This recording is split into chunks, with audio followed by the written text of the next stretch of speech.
एक जंगल में एक ब्रायन नाम का शेर रहा करता था। ब्रायन शेर काफी बूढ़ा हो चुका था। उसका सिर्फ एक ही बेटा था जिसका नाम ब्रिक शेर था। ब्रिक शेर बहुत अहंकारी और चालाक शेर था। एक दिन ब्रायन शेर अपने बेटे से बोला, अब मैं बूढ़ा हो चुका हूं और अपने अंतिम दिन गिन रहा हूं। मुझे तुम्हारी कभी कभी बड़ी चिंता होती है। इसमें चिंता करने वाली क्या बात है पिताजी? आपके मरने के बाद मैं ही जंगल का राजा बनूंगा। हाँ, जानता हूं, मुझे इसी बात की तो चिंता रहती है, और तुम्हें तो अभी तक शिकार करना भी नहीं आता। मैं एक शेर हूं पिताजी, मुझे भला शिकार करने की क्या आवश्यकता? जंगल के इतने प्राणी शिकार करते हैं। मैं उनके सामने अपना कानून बनाऊंगा जिससे वो मेरे लिए शिकार करके लाएंगे। शिकार किए हुए मांस से थोड़ा सा मांस मैं ले लूंगा। बेवकूफ, मुझे पक्का यकीन है तुम राजा बनने के बाद सारे जंगल का सत्यानाश कर दोगे। ये आप कैसी बातें कर रहे हैं पिताजी? बिल्कुल सही कह रहा हूं। सच तो यह है कि तुम शेर के नाम पर एक कलंक हो। मैंने अपने जीवन में तुमसे बड़ा अहंकारी और सत्यानाशी शेर नहीं देखा। मेरी आंखों के सामने से दूर हो जाओ, वरना कहीं मैं क्रोध में कहीं कुछ कर ना बैठूं। कुछ दिन बाद ब्रायन शेर मर गया और ब्रिक शेर जंगल का राजा बन गया। राजा बनने के बाद ब्रिक शेर ने सभी जानवरों की एक सभा बुलाई। तुम सब मेरी बात ध्यान से सुनो। तुम सब जानते ही हो कि अब मैं तुम्हारा राजा हूं। आज से तुम जिस किसी भी जानवर का शिकार करोगे, उसका आधा हिस्सा मेरी गुफा तक पहुंच जाना चाहिए। इतना कहकर शेर गुफा के अंदर चला गया। सारे जंगली जानवर क्रोधित होते हुए वहां से वापस आ गए और उस दिन से ऐसा ही होने लगा। कुछ दिन बाद दो सियार आपस में झगड़ते हुए मांस के टुकड़े को लेकर ब्रिक शेर के पास पहुंचे। महाराज, मैंने बड़ी मेहनत से एक हिरण का शिकार किया था, मगर इसने मेरा शिकार मुझसे चुरा लिया। नहीं महाराज, ये झूठ बोल रहा है। मैंने कोई शिकार नहीं चुराया, बल्कि यह मांस का टुकड़ा मेरा है। यह शिकार मैंने किया था महाराज। आप ही कोई फैसला कीजिए। तुम दोनों ने मुझे नींद से जगा दिया। तुम दोनों इस मांस के टुकड़े को रखकर यहां से जा सकते हो। अब यह मांस मेरा है, यही मेरा न्याय है। और तुम तो जानते हो कि अब इस जंगल का नया कानून भी तो यही है। बोलो, कैसा लगा तुम्हें मेरा न्याय? ब्रिक शेर की बात सुनकर दोनों सियार क्रोधित हुए और मुंह लटकाकर वहां से बाहर चले गए। इससे तो अच्छा होता कि हम दोनों आधा आधा मांस बांटकर खा लेते। तुम सही कह रहे हो। यह राजा तो बहुत अहंकारी लगता है। मैं तो समझता था कि यह केवल अहंकारी ही है, लेकिन अब पता चला कि यह तो हठी और चालाक भी है। ऐसे ही समय बीतता गया। एक दिन, हे भगवान, कैसा है इस जंगल का नियम? तुम कहना क्या चाहती हो?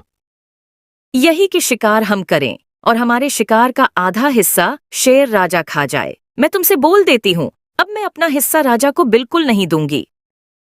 ऐसा मत बोलो, वह जंगल का राजा है। अगर कहीं उसे पता लग गया तो वह हम दोनों को जान से मार देगा। क्या खाक मार देगा? जो दूसरे के हिस्से से अपना जीवन यापन करें, उसकी भुजाओं में दम नहीं होता। उसके शरीर में खून की जगह पानी भरा होता है। वह तो शेर के नाम पर एक धब्बा है। तुम्हें अगर अपना हिस्सा देना है तो देते रहो, मैं नहीं देने वाली। फेरी लोमड़ी और उसके पति की बात को जोन्स हाथी बहुत ही गौर से सुन रहा था। जोन्स हाथी पहले ब्रायन शेर का सिपह सलाहकार हुआ करता था। जोन्स हाथी गुफा में ब्रिक शेर से जाकर बोला, यह सब कुछ सही नहीं है महाराज। अगर ऐसा ही चलता रहा तो प्रजा में आपका डर खत्म हो जाएगा। देखो, तुम मेरे पिता के सिपह सलाहकार थे, मेरे नहीं। मुझे सलाह देने की कोशिश मत करो। जाओ यहां से, मुझे आगे का प्लान सोचने दो। महाराज, मत भूलिए कि आप शेर हैं और शेर अपना शिकार खुद करके तुम यहां से जाते हो कि नहीं? महाराज, मेरी बात को समझिए। अगर आपका ऐसा ही हाल रहा तो वह दिन दूर नहीं जब आपसे इस जंगल का चूहा भी अकड़ खाकर बात करेगा। शेरों की प्रजाति बदनाम हो जाएगी। तो तुम चाहते क्या हो? मैं चाहता हूं कि आप शेर बने और अपने अहंकारी रवैये को बदले, नहीं तो दूसरे जंगल का शेर इस जंगल पर कब्जा कर लेगा। हाँ, तो अच्छी बात है। मैं उससे भी संधि करूंगा और फिर आराम से बैठकर मुफ्त का मांस खाता रहूंगा। जोन्स हाथी क्रोध से दांत पिसता हुआ वहां से निकल गया। कुछ ही दिनों बाद ब्रिक शेर का खौफ खत्म हो गया अब जंगल का कोई भी जानवर अपने हिस्सा का उसे नहीं देता था। भूख ने ब्रिक शेर को गुफा से बाहर निकलने पर मजबूर कर दिया। एक दिन एक सियार एक हिरण का शिकार करके खा रहा था कि तभी ब्रिक शेर वहां पहुंच गया। ओए सियार, क्या तुमने मेरा आदेश नहीं सुना? आखिर तुमने मेरा हिस्सा मेरी गुफा तक क्यों नहीं पहुंचाया? गलती हो गई महाराज, आगे से पहुंचा दिया करूंगा।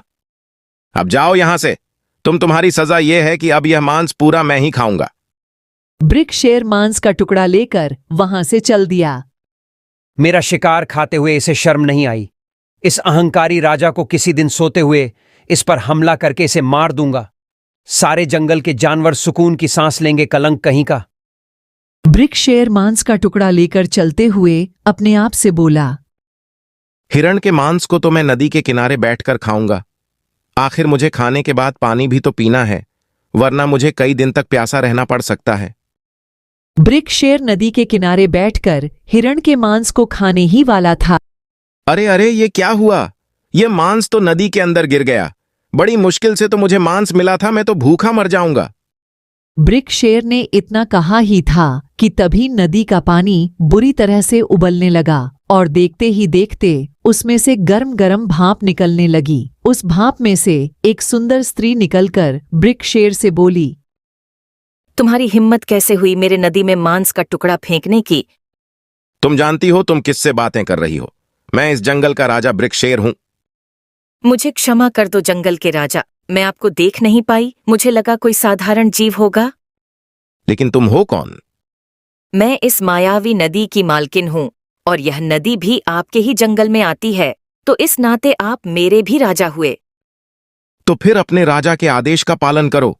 मेरे मांस के टुकड़े मुझे वापस करो। मुझे बहुत तेज भूख लग रही है। वो तो अब मुमकिन नहीं जंगल के राजा। मांस के टुकड़ों के बदले आप जो कुछ भी मांगना चाहते हो वो मैं आपको देने को तैयार हूं। सुंदर स्त्री की बात सुनकर ब्रिक शेर क्रोधित होकर बोला, बेवकूफ, तुझे पता है कितनी मुश्किलों से मैंने उस मांस को सियार से छीना था। शाम होने को है, भूख से मेरा दम निकला जा रहा है। ब्रिक शेर की बात सुनकर वह सुंदर स्त्री हैरत भरी नजरों से ब्रिक शेर को देखने लगी। क्या मैं तुमसे जो कुछ भी मांगूंगा तुम वाकई दे सकती हो? हाँ, क्यों नहीं। मैं इस मायावी नदी की जादुई मालकिन हूं। तो फिर सुनो, मेरी हमेशा से एक तमन्ना थी कि काश मेरा कोई बड़ा भाई होता जो इस जंगल को संभालता और मैं आराम से राजा बनकर आराम करता रहता और बगैर शिकार किए हुए मांस खाता रहता।